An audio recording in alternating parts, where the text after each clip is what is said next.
Bigger is better, slicker is cheaper. No frizz salon, fresh hair is chicer. Silky, clean, money machine. Panty, L'Oreal, Garnier, all black hair, flex. Selfie checks, trends on Insta. Tell me what's next. Writing, producing and performing are all individual skills, but doing all three is a huge task on its own.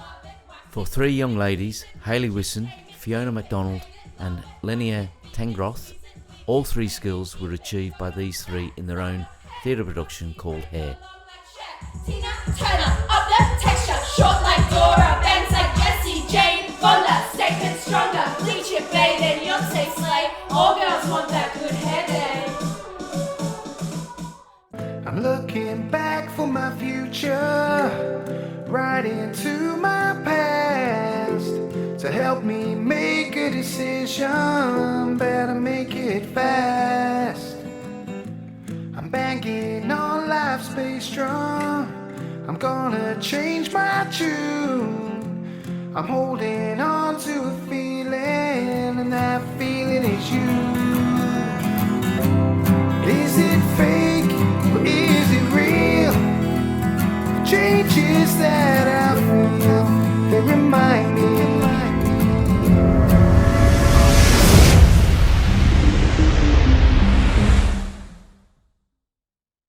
So girls, how did the show Hair come about, and how did the idea form, and who came up with the idea?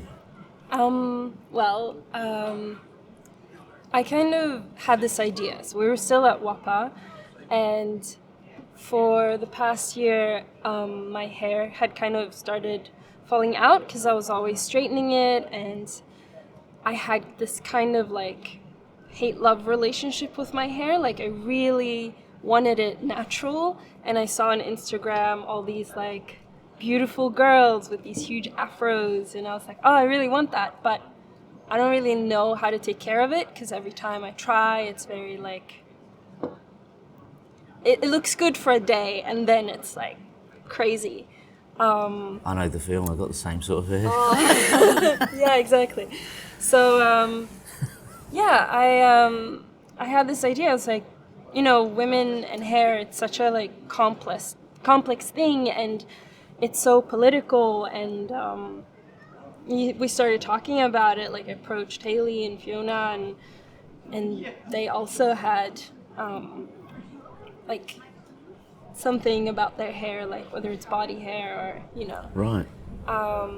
So what, did you just start bouncing around ideas for a show, or was it just, how did it come about? So we're very lucky in our final year of study at WAPA. They offer a residency in partnership with Fremantle Arts Centre. So in the third year, you can apply with a project, and that project gets supported with rehearsal space, and I think it was about 4 weeks of rehearsal time. So after talking about the idea, we were like, this would be perfect to pitch to this residency. So we pitched it, and luckily we won it. So we started the ball rolling towards a full-length show. And how long did it take to write? This is funny, because we're very ambitious before COVID hit, because our original plan was like, we'll do 2 weeks in March, and then 2 weeks in, I think it was May, and then like have the show written, and eventually have it ready for like Fringe. But then of course COVID hit, and that interfered with all the timelines of things, but it worked out quite well in the end, because we spent those first few months doing research. Yeah. So how long, like from starting the writing to you doing your research, did it take to sort of have a ready production to put out there? How long? So from February to December, I'd say. Okay, yeah. And some of that time period was just us having weekly Zoom meetings when obviously we were in lockdown. Yeah. But for pretty consistently for that year, we were doing something related to hair. Yeah, chipping away. Yeah. We'd like send each other on Zoom meetings, like during lockdown, the initial lockdown. We'd be like, okay, Hayley, I want you to like, you know, make the best like Renaissance hairdo you can, or like just different quirky kind of exercises. These strands that catch. Can I just touch hands?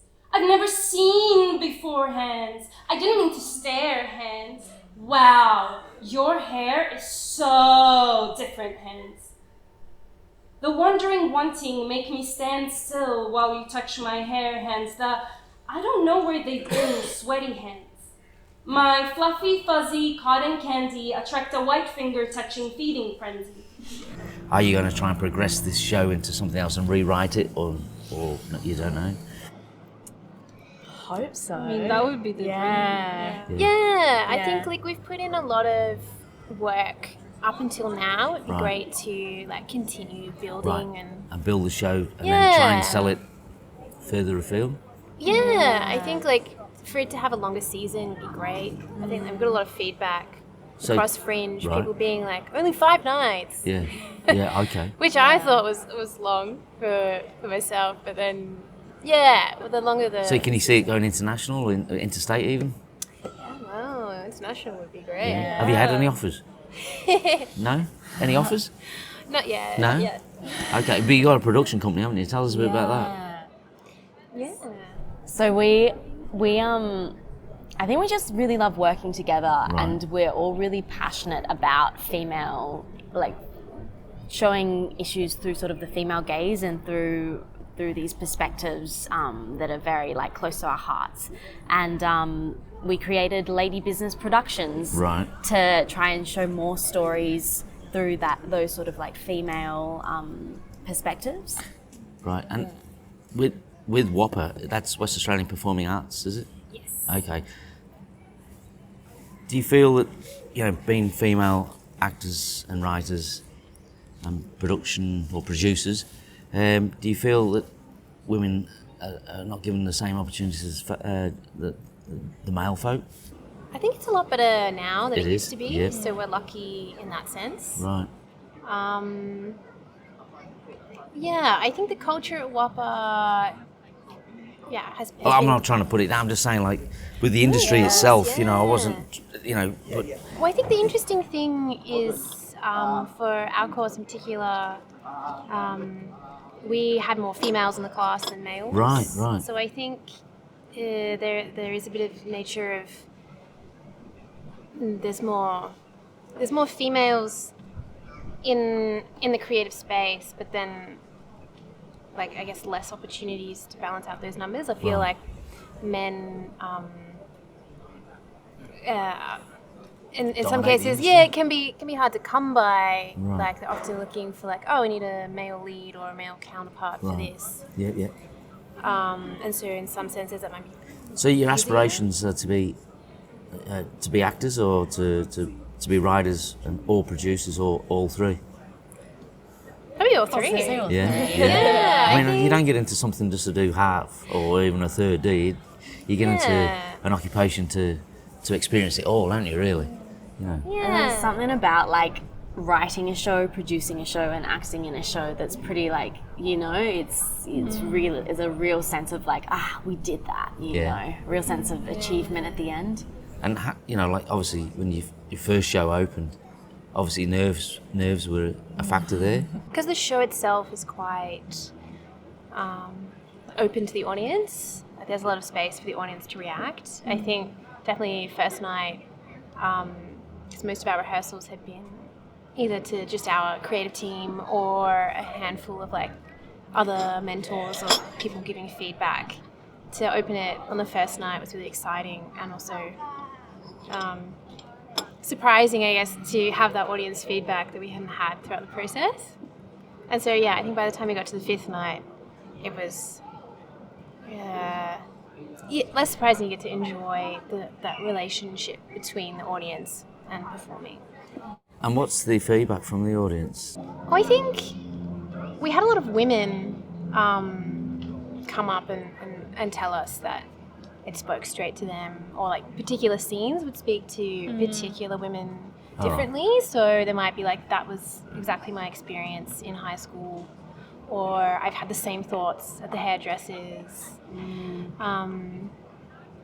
So a lot of women were very positive, and then I think with the, I've been reflecting on this, like with men, I think they still found it a really enjoyable show. I think it's still accessible to lots of different audiences, but it is targeted towards women. So I think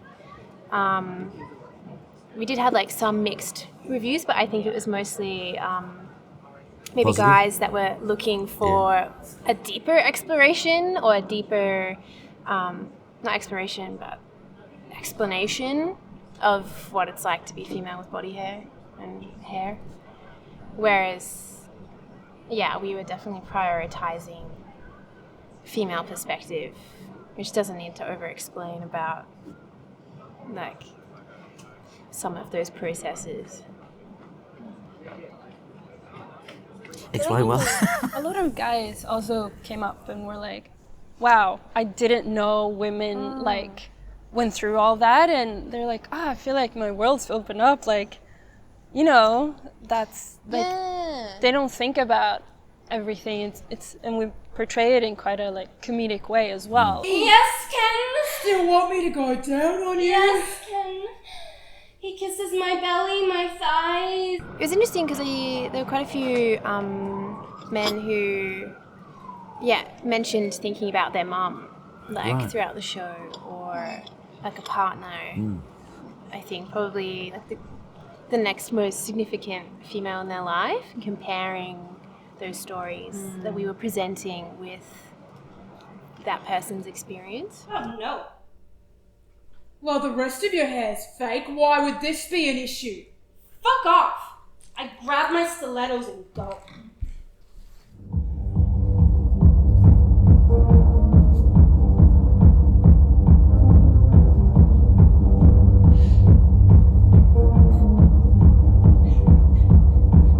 Good to see young talent, pushing the subject as a production, and I think you girls have done really well. Oh, thank you. So, anything, with Lady Business, any other productions? So at the moment, I think it's more not with the three of us, but I think Lynn is working on a show called Black Girl Rising, tentatively, and it's. Yeah, well, we spent a long time putting a lot of love and heart into hair, so we have. So the rest period now, yeah? Yeah, I think now will be some time to get inspired and to work or develop on other projects to come. Yeah. I whisper, I need you. She whispers, I'm here. How can I see through your eyes? I ask. She whispers, I love you. I was here when you were born, and I will be with you when you die. I will hold you and love you and treasure you. Going back onto the hair show, who do you see acting internationally? Who would play your role? And your role. I would go international. Who would you see playing your role and your role and yours? I don't know if I'm ready to let my role go. It's not a union shop, is it? I mean, if it was like a movie and I got to cast who would play me, Yeah, there you go. I would go definitely Lupita Nyong'o. Okay. That's a good pick. And yourself? That's a hard one, isn't it? Hey, I'll come back to that one. I don't know, maybe like Emma Stone. Oh, okay. Yeah. I can see that. Yeah. I think we're a similar age. Yeah. Yeah, she's fun. And yourself? Oh, goodness me. So many. So many. Maybe like Florence Pugh or someone, Oh, that's a good pick. yeah. Yeah. God, now you got to think of that. I gotta mean, come up with the right pick. you went first, so. That's all right. Who would you like to work with? As aspiring actors, writers, and producers, who in the entertainment field would you like to work with?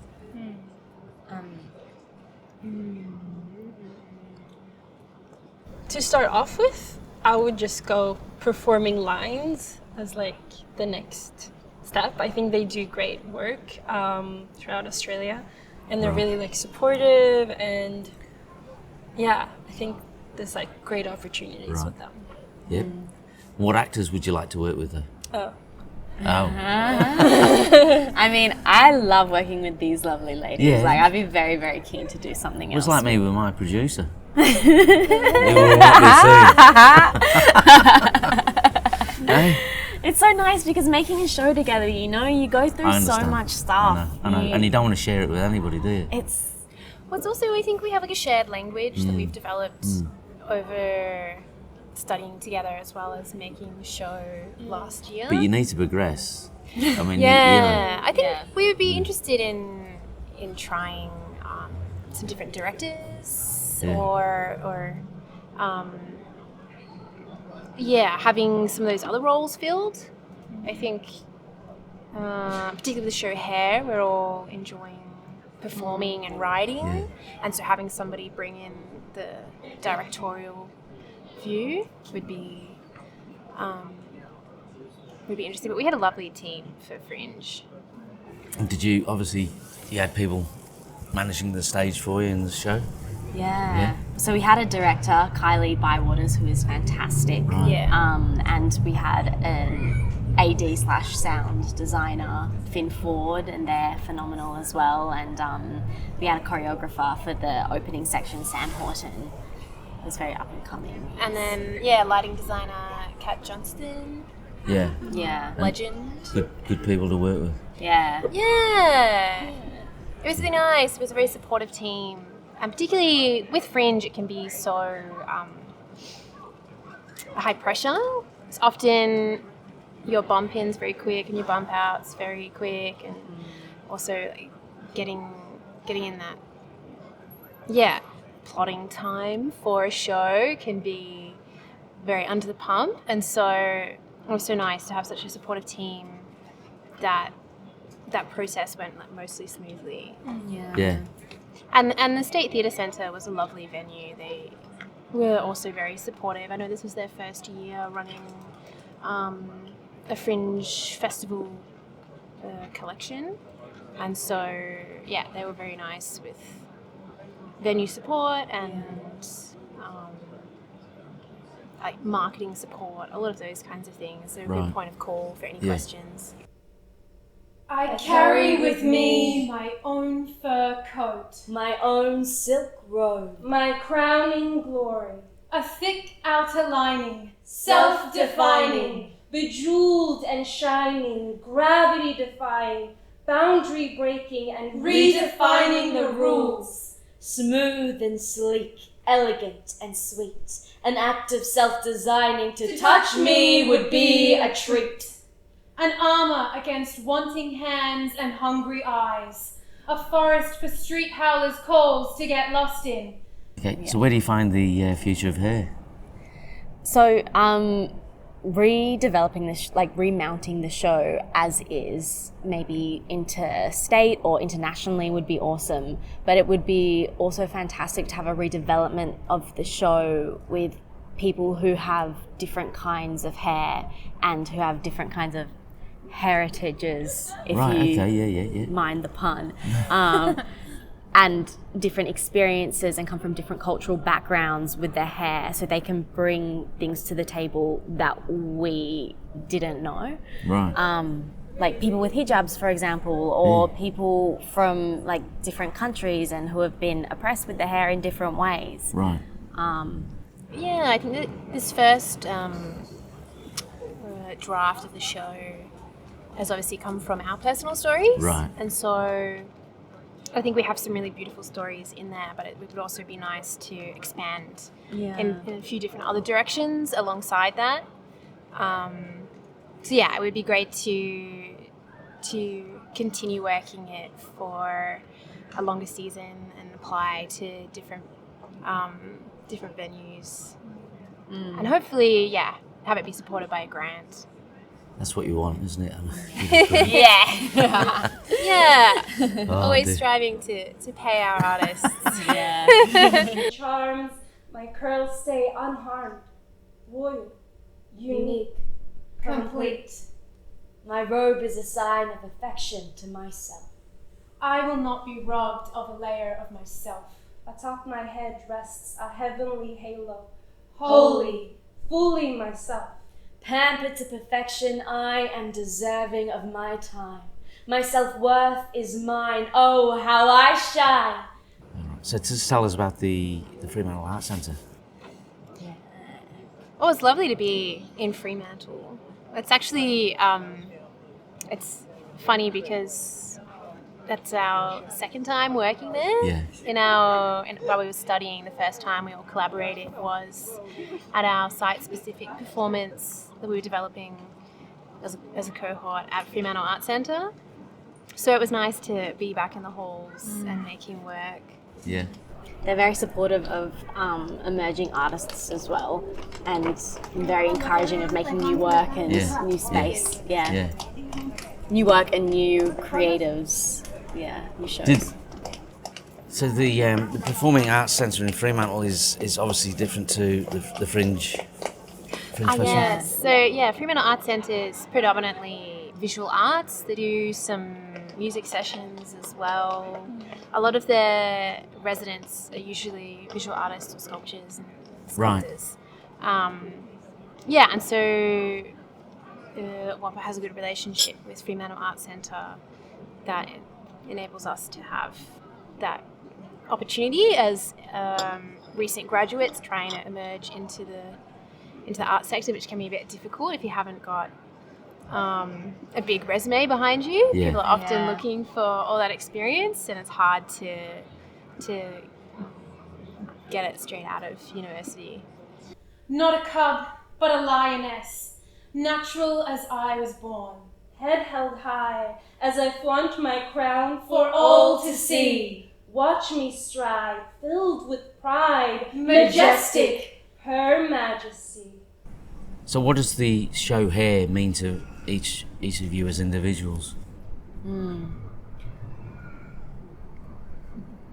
For me, I think it's a show that really put this guilt and this shame that I had surrounding my body hair into a public space, and I got to sort of air it out, and through that process connect with other women who also felt a similar sense of oh no, we have I feel so bad about having body hair or my other shame associated with hair, and got to really bond over the sort of unshackling of that shame, if that makes sense. So it was a show, but it was also a really big revelation for me as an artist. Yeah, and yourself? Yeah, I think for me, making the project, and I think this is all of us, we wanted to create a space that enabled women to come together and bond over an issue like body hair. And I think what's really great about picking something specific like hair is it enables you to look at beauty standards through a particular lens, and beauty standards is such a big topic for women, and that's already being discussed. And so I think this was really, for me, it was really fascinating to go into a bit more in-depth research and learn about the history of hair, and particularly why body hair isn't talked about. Because I remember reading an interesting article that was talking about how it was the last taboo, because people either see body hair as being too frivolous to talk about, it's just arm hair or it's just leg hair, what's the big thing? Or they think it's too disgusting to talk about. And so I think it was really great to make a space where we were talking about it, and it was in a way that brought women together and to not feel alone in experiences with their hair and bodies. And you, Linnea? Same? I'd say so. I feel like it's like a celebration, like a liberation in a room, and yeah, it's just every night I felt like, you know, like Exhilaration. exhilarated and like hearing people come up and be like, I'm gonna go home, like I'm gonna go home and I'm gonna stop this and I'm gonna throw away all those products. I was like, okay, Yeah. like great that if that's what you want. And they're like, that's what I want. That's what I want. You just put it into, like, I saw that and I was like, not doing it anymore. Yeah. Which is like fun to hear, because Yeah. like you're making an impact on someone's life. That's And so young as well, you know what I mean? So it's impressive that you've impacted people's lives at such an early age. You know what I mean? So how do the public stay in touch with you guys? I mean, is there social media platforms that you're still on or on and that? Yeah. Yeah. We have a website, Yeah. which has all of our company information. So if you want to reach out, it's also got contact info. So that's LadyBusinessProductions.com. And you're on social media as well? Yeah. Yeah. And it's all All our handles are at LadyBusiness at Productions. LadyBusiness? Yeah. Yeah. All right, no worries. Yeah. All right, I'll give you a follow. Yes, please. I'll give you one back. Thanks, I grew up myself. It's gorgeous. Do you mind if I? Yeah. Come. Oh. Yeah. Oh, So so everyone soft. can- Oh, yeah, so I- soft. I Look at you. Thank you. Who motivates you the most, you know, and the aspirations of being like? I've got one. I feel like this is a classic, but Phoebe Waller-Bridge, I think, is just amazing. Somebody that works in like many creative fields, and it's really inspiring to see how, like, she came out of RADA. There weren't the roles that she wanted to do, or there wasn't opportunities for her, and she made her own opportunity, which is Fleabag, and then that's just spiraled into like this successful career. So across like theatre and film and writing and all of that. So that's dream big. Yeah. If I could be the Perth version of Phoebe Waller-Bridge, I would be very happy. But that idea that you can, like, if the roles aren't out there that you want and the writing isn't out there, it's like you can just write it yourself, you know? You can just make a role for yourself and push it forward. So, who, like writing, who inspires you in your writing? Is it authors or is it scriptwriters?